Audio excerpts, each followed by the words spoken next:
কি হয়েছে এরকম করছ কেন ঘুমাস নাই কিছু না আম্মা ওই যে ঘুমাসতেছ না কেন ঘুমাসতেছ না কেন কি সমস্যা তোর সমস্যা কি তুমি বুঝো না সমস্যা কি আমার খুলে বলতে হবে কেন ঘুমাস না আল্লাহ রে আল্লাহ ভাত খাইলি পানি খাইলি এখন সুন্দর মতো ঘুমায় পড়বি তোর ঘুমাসতেছ না কেন আমার বল নাকি আমার ঘুমাসতেছ না এবার বুঝছো আমার বলে পাঠাও আমার কাছে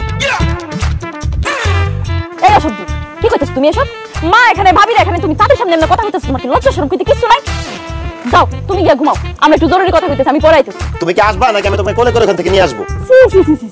তুমি কি আমার মান ইজ্জত সব খাইবা নাকি হ্যাঁ তুমি ঘরে যাও আমি আইতেছি যাও বুঝছি তুমি আসবে না তোমার সবার সামনে আমার কোলে করে নিয়ে আসা লাগবে আরে কি করতেছ পাগল হয়ে গেছো নাকি দেখছেন আম্মা দেখছেন আপনার পুলার যন্ত্রণা আমি পাগল হয়ে যেতেছি আম্মা আপনি তো মনে করেন আমি আপনার পুলারে সব শিখাই দেই আপনার পুলা শুধু আমার কথা শুনে আপনার পুলারে পিতলা পিরিতের কারণে আমি কিন্তু অতিষ্ঠ হয়ে যেতেছি আমার দুই চোখ যেদিকে যাবো আমি সেদিকে চলে যাবো যেদিকে দুই চোখ যায় চলে যাইবা চলে যাইতে দিলেই তো এখন কি আইবা নাহলে আমি কিন্তু সত্যি সত্যি এসে তোমার কোলে করে নিয়ে যাবো লজ্জা শরম করতে কিছু নাই দেখছেন নি আম্মা এখন আপনি কোন আমি কি করবো ডাক্তার কাছে যাও নাইলে এতগুলো মানুষের মধ্যে তো আমার মান সম্মান কোনো কিছু রাখবো না আমার আর ভালো লাগতেছে না